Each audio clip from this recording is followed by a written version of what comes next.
अम्मी क्या ये सच है कि सहाबा अपने भूख से रोते हुए बच्चों को इफ्तार से पहले खाना नहीं देते थे बल्कि उन्हें उनके खिलौने देकर बहलाते थे? जी बेटा, ये बात सही बुखारी हदीस नंबर 1960 में आती है। रबिया बिन्त मुअव्वज़ रज़ी अल्लाह अन्हा बयान करती हैं कि जब मदीना में अशूरा के रोजे का हुक्म आया तो हम खुद भी रोजा रखते और अपने बच्चों से भी रखवाते। जब बच्चे खाने के लिए रोते तो हम उन्हें उनका बना हुआ खिलौना देकर बह लेते यहाँ तक कि इफ्तार का वक्त हो जाए। अम्मी वो तो बहुत मोहब्बत करते थे, फिर वो उन्हें भूख की शिद्दत क्यों महसूस करवाते? आज के दौर में तो इसे सख्ती कहा जाएगा। बेटा, ये सख्ती नहीं थी, ये दुनिया की बेहतरीन साइकोलॉजिकल ट्रेनिंग थे। सहाबा साइकोलॉजिकल रूल जानते थे कि भूखा रहना सजा नहीं बल्कि जिंदगी की तैयारी है। उनकी सोच ये थी कि अगर बच्चा आज हलाल भूख और प्यास पर काबू पाना सीख ले तो जवानी में हराम चीजों पर भी आसानी से काबू पा सकेगा। अम्मी मतलब रोजा सिर्फ भूख हड़ताल का नाम नहीं? बिल्कुल नहीं बेटा, रोजा एक शील्ड है। पानी का ग्लास सामने होने के बावजूद नहीं पीता क्योंकि उसका रब देख रहा है। बेटा, क्या वो झूठ, गिबत और जिना से नहीं बचेगा? वो जरूर बचेगा। लेकिन अगर कोई रोजा रखकर भी बुरे काम करे तो? नबी करीम ने फरमाया, जो शख्स रोजा नहीं छोड़ता अल्लाह को उसकी भूख और प्यास की कोई जरूरत नहीं। समझ गया अम्मी। अम्मी बच्चों के मामले में सही तरीका क्या है? बेटा, लोग अक्सर दो गलतियां करते हैं। या तो छोटे बच्चों पर जबरदस्ती करते हैं, बड़े होने के बाद भी उन्हें छोटा समझकर रोजा छुड़वा देते हैं। अगर बच्चा 7 या 8 साल का है तो उस पर सख्ती नहीं करनी चाहिए।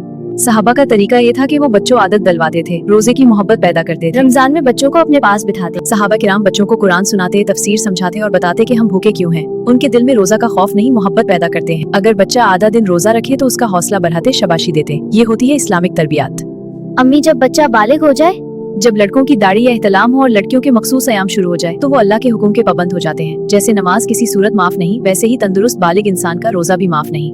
अगर आज माँ बाप प्यार के नाम पर फर्ज से रोकेंगे तो कल कयामत के दिन यही औलाद पूछेगी, आपने हमें जहन्नुम से क्यों नहीं बचाया? अम्मी इतनी ट्रेनिंग और कुर्बानी का सिला क्या है? क्या सिर्फ जन्नत? बेटा, रोजा का अजर सबसे अलग है। हदीस कुदसी में अल्लाह फरमाता है, रोजा मेरे लिए है और मैं खुद इसका बदला हूँ। बेटा, नमाज का बदला जन्नत है, ज़कत का बदला बरकत है, लेकिन रोजा का बदला खुद अल्लाह है। रोजेदार को अल्लाह अपना दीदार नसीब करेगा। बेटा, जन्नत के 8 दरवाजे हैं, उनमें से एक सिर्फ रोजेदारों के लिए, उसका नाम है अर्रयान। बेटा, इसका मतलब है प्यास बुझाने वाला। नबी सल्लल्लाहु अलैहि वसल्लम ने फरमाया कि कयामत के दिन पुकारा जाएगा, कहाँ है रोजेदार? रोजेदार खड़े होंगे और उस दरवाजे से दाखिल होंगे, फिर वो दरवाजा हमेशा के लिए बंद हो जाएगा।